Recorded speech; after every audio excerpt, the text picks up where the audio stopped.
Hey everybody, Lee with LG Speed and Custom here, and in this video we're going to road test the Ardun that we just swapped into Gordy's 32 Ford Roadster.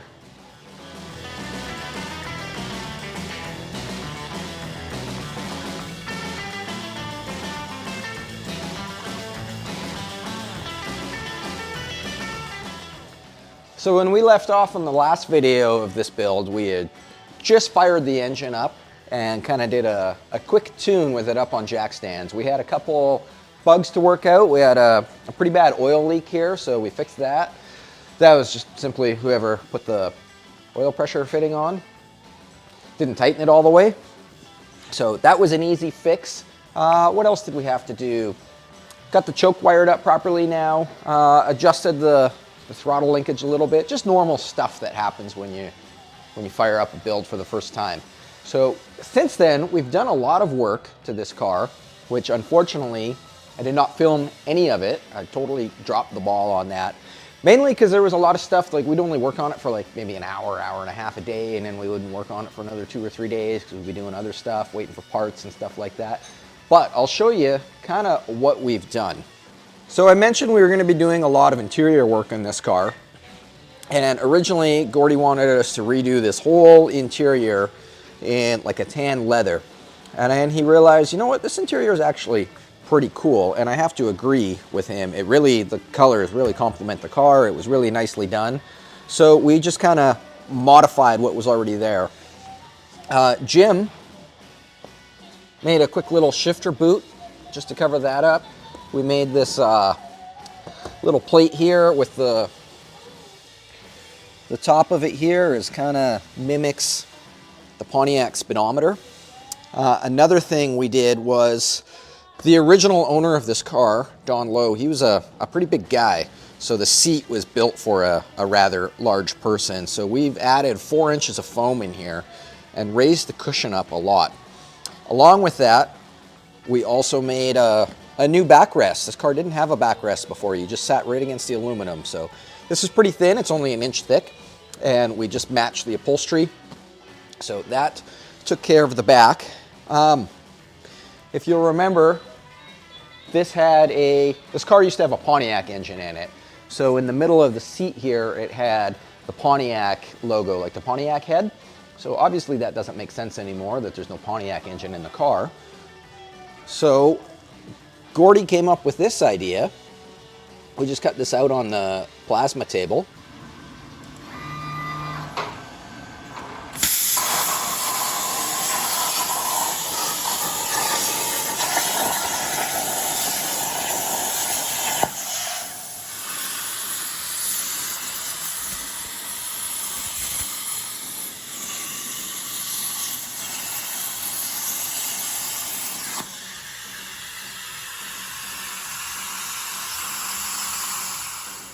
And it's just a little aluminum plate with it's the Ford oval and Ford script, but it says Ardun instead. So we just put that in to kind of cover up the embossed thing on there.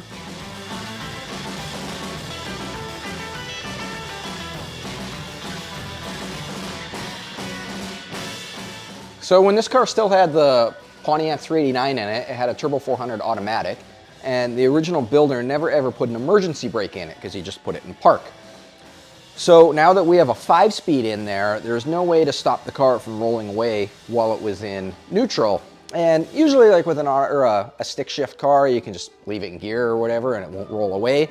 But what about if you're just idling somewhere, like letting the car warm up in the morning or something and it's on a little bit of a hill? We needed something to stop it from rolling away. So our first thought was to just put a regular emergency brake system in it. But the calipers on the back of this car, it's got 4-wheel disc brakes, and the calipers had absolutely no provision for an emergency brake hookup, which is probably why it never ever had one. So what we did instead was we got this mechanical line lock and plumbed it into the brakes. So now to apply the brakes so it doesn't roll away, you just simply step on the brakes, push this button in, and it will hold pressure on the brake system so that the car can't roll away while it's sitting on an incline. To release it, you just simply step on the brakes again and pull it out, and away you go. So hopefully that works okay. I've never used one of these before. I know my dad had a similar kind of thing in his tow truck when I was a kid, so that you could have all the brakes locked up when you're winching a car out of the ditch or whatever. They're pretty common in that application. So I think they'll work okay on this. Like I said, it's only to kind of hold the car while it's sitting there idling on an incline or something. If you're gonna park it for a while, you don't need to apply that. If the car's not running, you can just put it in gear and it won't roll away. So, all right, I think we're ready to road test this thing. I'm a little bit nervous about it, but if something goes wrong, we'll just fix it. So one of the things that we're gonna do real quick before we road test this is we gotta calibrate the speedometer. So this is an original, I think this is the 1950 Pontiac gauge cluster. And to make this work, we've got it hooked up to this speed box made by Speedhut, I believe. I don't know, I've never dealt with Speedhut before. This is a whole new thing for me. But this uses a GPS sender to turn the speedometer cable to make that work. And I'm a fan of GPS speedometers because they don't care about your tire size or gear ratio or anything. They just use GPS satellites to make the speedometer work. So I've used those before with electric speedometers, but this is the first time with a mechanical speedometer. So to do this, we have to turn the key on, and then we hold this button, push the button, and it should do nothing. Hold on, I'm gonna look into this. Okay, so I just got off the phone with Speedhut, and apparently this one they sent us is a dud. They had a batch that went out just before Christmas that's no good. So they're gonna send us a new one, hopefully to this address, because as you guys know from my previous videos, I really do not like UPS, and this company would only ship with UPS, and they wanted $100 to send it to our address here, which is about $80 more than it should cost. I send stuff to the States and buy stuff from the States all the time. I know how much it costs. So we had it sent to a freight broker in Washington, and then Gordy that owns the car, he actually went and picked it up. So they said they're gonna ship it to the Canadian address. Hopefully they do. And then we can swap that out and hopefully it works. In the meantime, no, we're not gonna let that hold us up from going for a road test. We'll just put this back together, pull the fuse out, and rock and roll.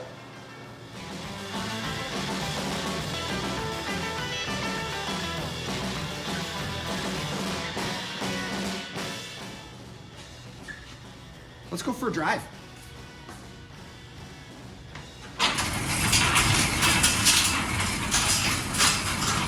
Hopefully it starts. Yeah. It's been a while.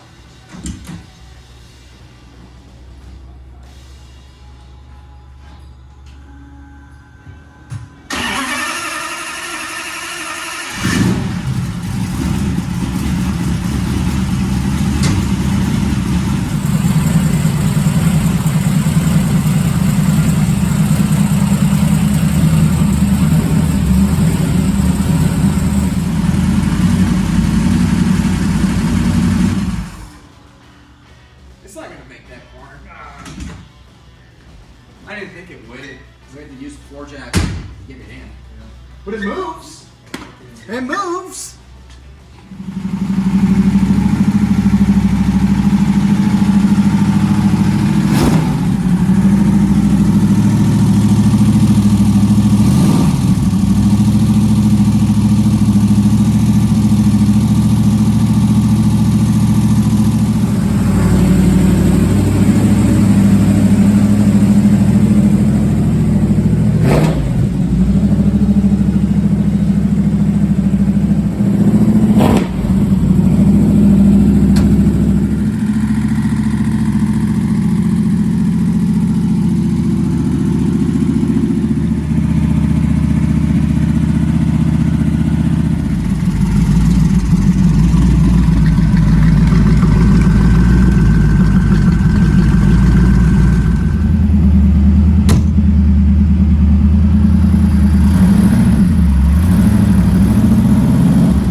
We stopped by to see John, but he's not answering the door, so I don't know, maybe he's soaking his toenails again in the tub. See you later, John.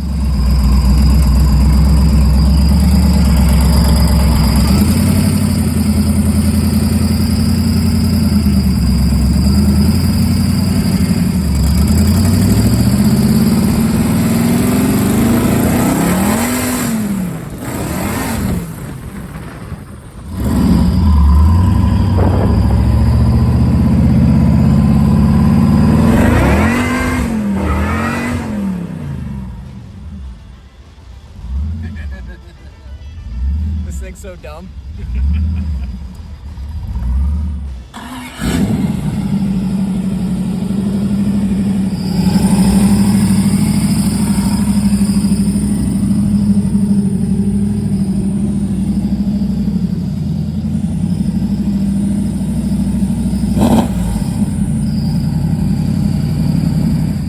Well, that was a pretty successful shakedown run, I'd say. There's only two issues we have. One, the tack still doesn't work. That tack trigger magneto fancy box thing that I got doesn't work. Tried a couple different variations. When I actually called Vertex and they gave me a couple different diagrams, so we did that and it still doesn't work. So we might have to figure something else out for that. I know diesel trucks, they use like a tack signal that runs off the alternator, so maybe that would work. And we gotta figure out that speed box deal for the speedometer, which we already knew wasn't gonna work, but that will hopefully be just pull that one out, put the new one in, and it should work. So this thing is way faster than I expected it to be. Holy crap. I mean, I know it's a blown Ardun flathead, but it's still like, this is like, what, 1947 technology in this thing? This thing rips. Before we took this car apart, when it still had the 389 in it, and I mean, that was not a stock 389, it was built up. I took it for a trip around the block just to see how the car drove, and it was peppy. I did not think this would be faster, but it is definitely faster. Man, when you grab second gear, it just wants to go sideways. So I didn't go any faster than that because I can't afford to fix this car for Gordy if I crash it. So we'll let him get carried away in the squirrely department. But yeah, I can't believe how fast this is. It's a great running car. This clutch system that we put in, the hydraulic clutch, feels really nice. I'm super happy with that. Would definitely do that again. It shifts good. Stops good. Our little e-brake or parking brake deal on the hill, that worked awesome. As you saw when we pulled it out of that's a pretty good incline when we pulled it out of the shop there. And it had no issues at all. So I think it was, this has been a pretty successful build. So I think that will probably conclude this video. Make sure to check out the website, lgspeedcustom.com, to get yourself a LG Speed and Custom shirt or stickers if you want to support this channel. Thanks to the Cavaleros for the music in this video. And yeah, well, I think that's it for this build. It's pretty much, other than those couple little things, it's ready to go home back to Gordy. So yeah, we'll see you on the next video. Thanks for watching.